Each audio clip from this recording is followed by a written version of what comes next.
Khan Academy is most known for its collection of videos. So before I go any farther, let me show you a little bit of a montage. So the hypotenuse is now going to be 5. This animal's fossils are only found in this area of South America, a nice clean band here, and this part of Africa. We could integrate over the surface, and the notation usually is a capital sigma. National Assembly, they create the Committee of Public Safety, which sounds like a very nice committee. Notice, this is an aldehyde, and it's an alcohol. Start differentiating into effector and memory cells. A galaxy. Hey, there's another galaxy. Oh, look, there's another galaxy. And for dollars is their 30 million plus the $20 million from the American manufacturer. If this does not blow your mind, then you have no emotion.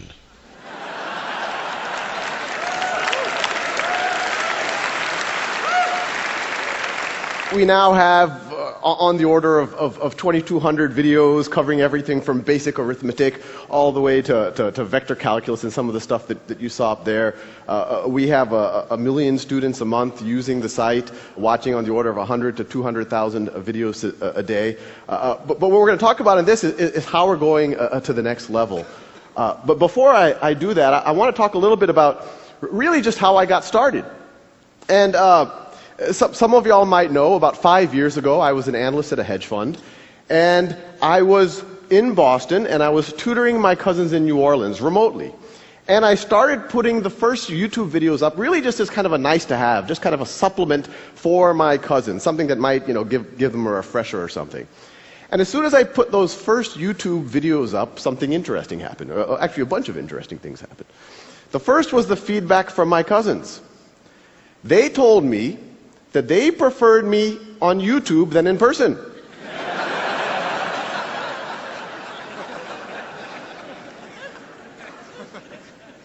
And once you get over the backhanded nature of that, there was actually something very profound there. They were saying that they preferred the automated version of their cousin to their cousin.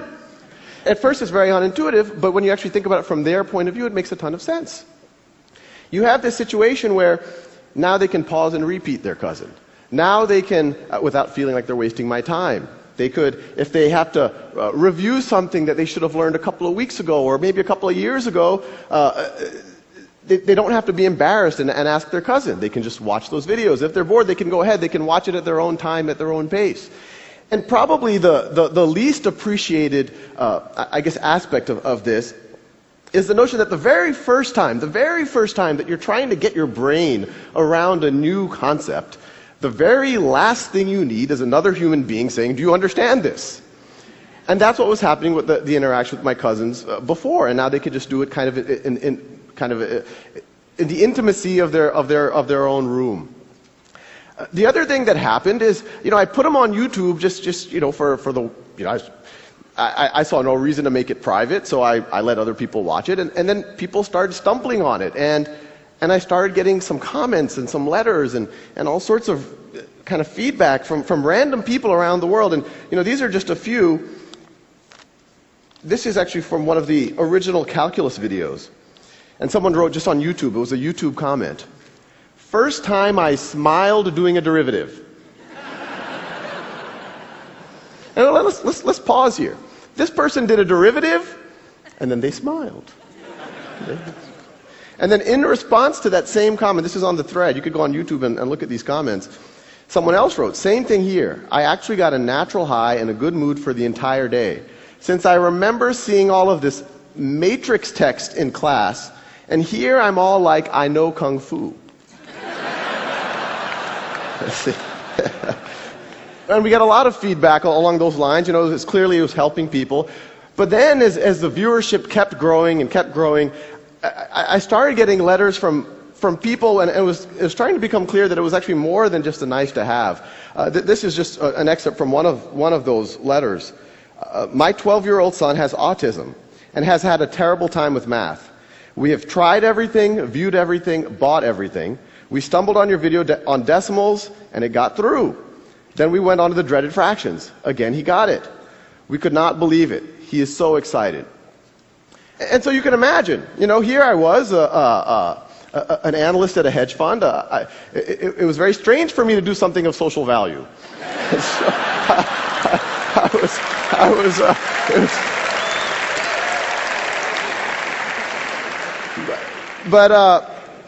I was excited, so I kept going. And then other things started to dawn on me. That not only would it help my cousins right now, or these people who were sending letters, but it could maybe, that this content will never go old, that it could help their kids or their grandkids. If Isaac Newton had done YouTube videos on calculus, I wouldn't have to. Assuming he was good. We don't know. The other thing that happened, even at this point, I said, okay, maybe it's a good supplement, it's good for motivated students, it's good for maybe homeschoolers, but I didn't think it would be something that would somehow penetrate the classroom. But then I started getting letters from teachers. And the teachers would write saying, we've used your videos to flip the classroom. You've given the lectures. So now what we do, and this could actually happen in every classroom in America tomorrow, what I do is I assign the lectures for homework, and what used to be homework, I now have the students doing in the classroom. And I want to pause here for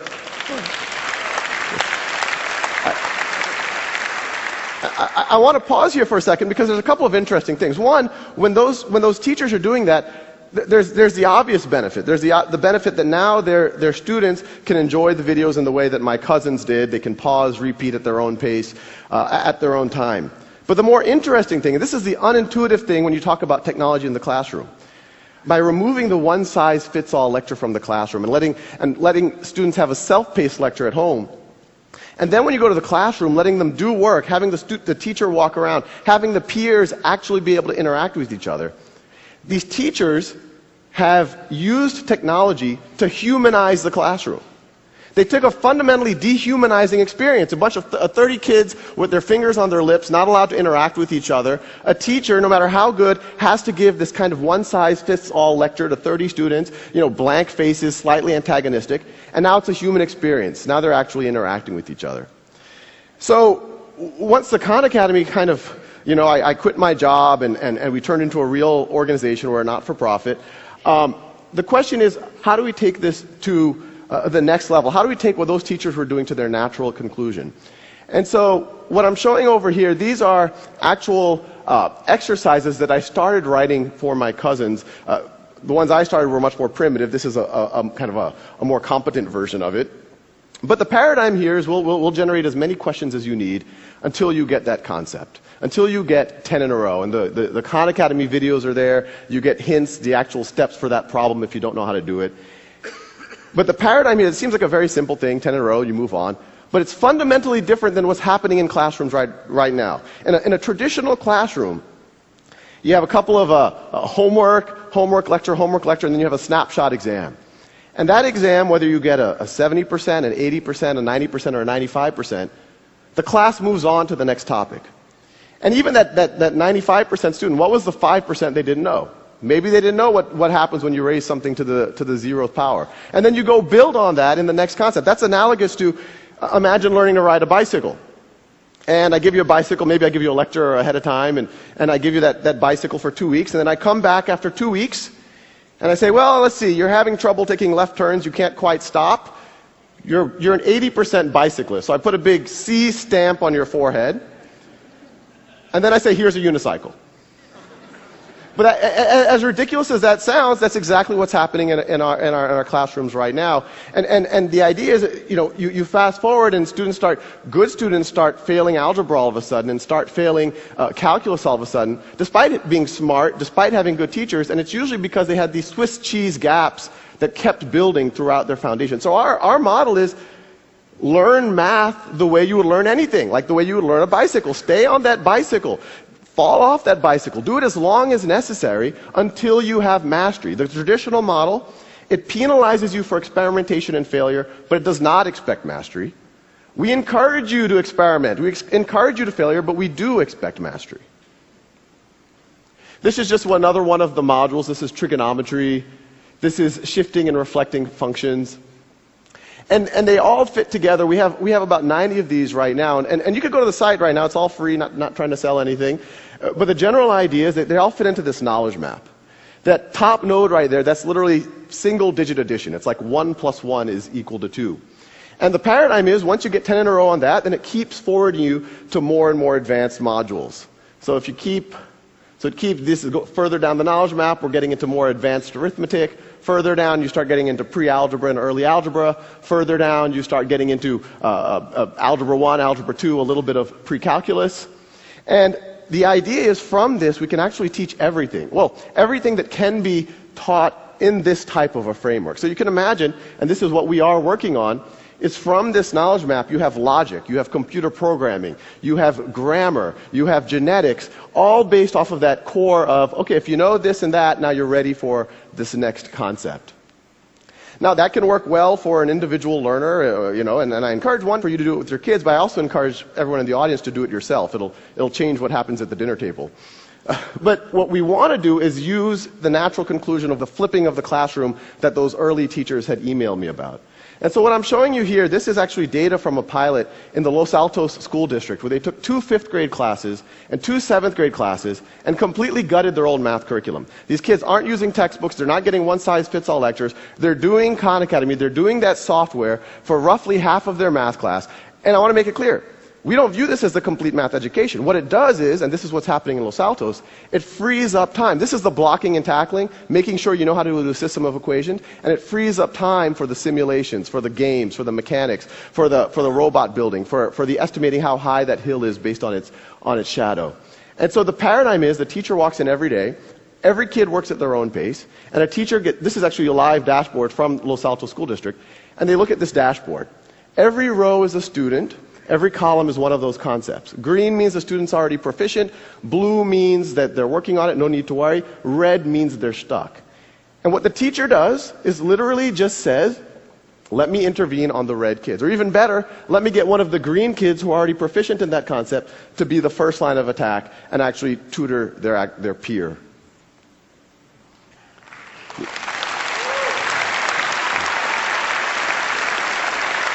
Now, I kind of come from a very data-centric reality, so we don't want that teacher to even go and intervene and have to ask the kid awkward questions. Oh, what do you not understand, or what do you do understand, and all of the rest. So our paradigm is to really arm the teachers with as much data as possible, really data that in almost any other field is expected if you're in finance or marketing or manufacturing, and so the teachers can actually diagnose what's wrong with the students so that they can make their interaction as productive as possible. So now the teachers know exactly what the students have been up to, how long they've been spending every day, what videos have they been watching, when did they pause the videos, what did they stop watching, what exercises are they using, what have they been focused on. The outer circle shows what the exercises they're focused on, the inner circle shows the videos they're focused on. And the data gets pretty granular, so you can actually see the exact problems that the student got right or wrong. Red is wrong, blue is right. The leftmost question is the first question that the student attempted. They watched the video right over there. And then you could see eventually they were able to get 10 in a row. It's almost like you can almost see them learning over those last 10 problems. They also got faster. The height is how long it took them. So, when you talk about self-paced learning, it makes sense for everyone. In education speak, differentiated learning. But it's kind of crazy what happens when you actually see it in a classroom. Because every time we've done this, in every classroom we've done, over and over again, if you go 5 days into it, there's a group of kids who've raced ahead, and there's a group of kids who are a little bit slower. And in a traditional model, if you did a snapshot assessment, you say, oh, these are the gifted kids, these are the slow kids. Maybe they should be tracked differently. Maybe we should put them in different classes. But when you let every student work at their own pace, and we see it over and over and over again, you see students who took a little bit extra time on one concept or the other, but once they get through that concept, they just race ahead. And so the same kids that you thought were slow 6 weeks ago, you now would think are gifted. And we're seeing it over and over and over again. It makes you really wonder kind of how much all of the labels, maybe a lot of us have benefited from, were really just due to a coincidence of time. Now, as valuable as something like this is in a district like Los Altos, our goal is to use technology to humanize, not just in Los Altos, but kind of on a global scale, what's happening in education. And actually, that kind of brings an interesting point, is that, a lot of the effort in humanizing the classroom is focused on student-to-teacher ratios. In our mind, the relevant metric is student to valuable human time with the teacher ratio. So in a traditional model, most of the teacher's time is spent doing lectures and grading tests and whatnot. Maybe 5% of their time is actually sitting next to students and actually working with them. Now 100% of their time is. So once again, using technology, not just flipping the classroom, you're humanizing the classroom, I'd argue, by a factor of 5 or 10. And as valuable as it is in Los Altos, imagine what that does to the adult learner who's embarrassed to go back and learn stuff that they should have known before going back to college. Imagine what it does to a street kid in Calcutta who has to help his family during the day, and that's the reason why he or she can't go to school. Now they can spend 2 hours a day and remediate or get up to speed and not feel embarrassed about what they do or don't know. Now imagine what happens where, we talked about the peers teaching each other inside of a classroom, but this is all one system. There's no reason why you can't have that peer-to-peer tutoring beyond that one classroom. Imagine what happens if that student in Calcutta all of a sudden can tutor your son, or your son can tutor that kid in Calcutta. And I think what you'll see emerging is this notion of a global one-world classroom. And that's essentially what we're trying to build. Thank you.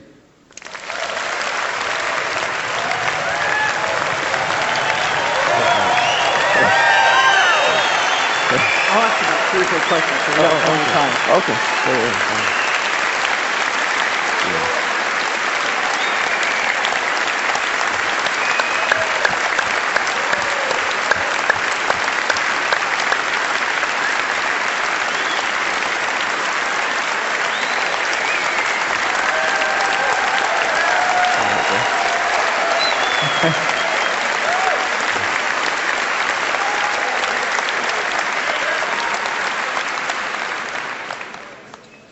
I've seen some things you're doing in the system that have to do with motivation and feedback, energy points, merit badges. Tell me what you're thinking there. Oh yeah, no, we have an awesome team working on it. It's not, and I have to make it clear, it's not just me anymore. I'm still doing all the videos, but we have a kind of a rock star team doing the software. Yeah, we've put a bunch of game mechanics in there where you get these badges. We're going to start having leaderboards by areas, and you get points. And it's actually been pretty interesting. Just the wording of the badging or how many points you get for doing something, we see on a system-wide basis like tens of thousands of like 5th graders or 6th graders going one direction or another depending on what badge you give them. And the collaboration you're doing with Los Altos, how did that come about? Yeah, no, Los Altos has been it was kind of crazy. They once again, I didn't expect it to be used in classrooms. Someone from their board came and said, oh, what would you do if you had carte blanche in a classroom? And I said, well, I would just, every student work at their own pace on something like this. We'd give a dashboard, and they said, oh, this is kind of radical. We have to think about it. And me and the rest of the team were like, oh, they're never going to want to do this. But literally the next day, they're like, can you start in 2 weeks? And so So it's fifth grade math is where that's going on right now? It's 2 5th grade classes and 2 7th grade classes. And I think they're doing it at the district level. And I think what they're excited about is they can now follow these kids. It's not an only in-school thing. I mean, we've even, on Christmas we saw some of the kids were doing, and we can track everything. So they can actually track them as they go through the entire district, through the summers, as they go from one teacher to the next. You have this continuity of data that even at the district level they can see. So some of those views we saw were for the teacher to go in and track actually what's going on with those kids. So you're getting feedback on those teacher views to see what they think they need? Oh yeah, actually most of those were kind of specs by the teachers. We made some of those for students so they could see their data, but we have a very tight design loop with the teachers themselves, and they're literally saying, hey, this is nice, but I like that focus graph. A lot of the teachers said, I have a feeling that a lot of the kids are jumping around and not focusing on one topic, so we made that focus diagram for them. So it's all been teacher driven. It's been pretty crazy. Is this ready for prime time? Do you think a lot of classes next school year should try this thing out? Yeah, it's ready. We got 1 million people on the site already, so we can handle a few more, and no reason why it really can't happen in every classroom in America tomorrow. And the vision of the tutoring thing, the idea there is if I'm confused about a topic, somehow right in user interface, I'd find people who are volunteering, maybe see their reputation, and I could schedule and connect up with those people. Absolutely, and this is something that I recommend everyone in this audience to do is those dashboards that teachers have, you can go log in right now, and you can essentially become a coach for your kids, your nephews, your cousins, or maybe some kids at the Boys and Girls Club. And yeah, you can start becoming a mentor or tutor really immediately. But yeah, it's all there. Well, it's amazing. I think you've just got a glimpse of the future of education. Thank you. Oh, thank you.